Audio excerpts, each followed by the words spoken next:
मुख्यमंत्री अशोक गहलोत ने बिहार की तरह राजस्थान में जातिगत जनगणना करवाने का ऐलान कर दिया। उन्होंने राहुल गांधी की जिसकी जितनी जनसंख्या है उसकी उतनी भागीदारी वाले बयान का जिक्र किया और इसी के आधार पर राज्य में जाति गणना की बात कही।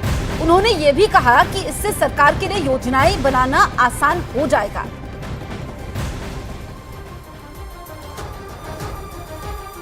तो मुख्यमंत्री अशोक गहलोत ने बिहार की तरह राजस्थान में जातिगत जनगणना करने का ऐलान कर दिया। जयपुर में राजस्थान कांग्रेस की कोर कमेटी की बैठक में यह प्रस्ताव पास हुआ और मुख्यमंत्री अशोक गहलोत ने जातिगत जनगणना को राजस्थान के विकास के लिए जरूरी बता दिया। कांग्रेस की कोर कमेटी की बैठक के बाद इसकी घोषणा करते हुए उन्होंने बताया कि जातिगत जनगणना से ये पता चलेगा कि राज्य में किस जाति के लोगों की संख्या कितनी है और इसी के आधार पर उसके लिए सरकार योजनाएं लाएगी। बिहार के पैटर्न पर, क्योंकि इसमें संविधान की कई बात आती है, सुप्रीम कोर्ट तक भी इसमें अपने कमेंट दे चुके हैं। उन सब बातों का ख्याल रखते हुए हम जनगणना जाति वाइज करवाना शुरू करेंगे। इस दौरान अशोक गहलोत ने कांग्रेस नेता राहुल गांधी के जिसकी जितनी जनसंख्या उसकी उतनी भागीदारी वाले बयान का भी जिक्र किया और इसी को आगे बढ़ाते हुए वहां जातीय जनगणना कराने की बात की।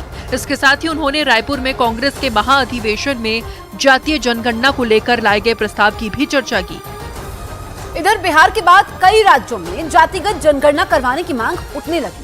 इस बीच राजस्थान में सरकार ने जाति गणना करवाने की घोषणा कर दी। इससे पहले राजस्थान में साल 1931 में जाति गणना हुई,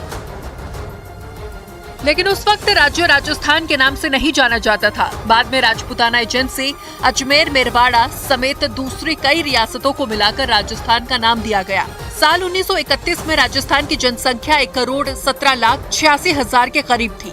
जातिगत जनगणना में 393 जातियों की गिनती की गई थी। उस वक्त 9 जातियां ऐसी थी जिनकी जनसंख्या 3 लाख से करीब 11 लाख के बीच थी, जबकि 13 जातियों की जनसंख्या 1 लाख से 3 लाख के बीच थी।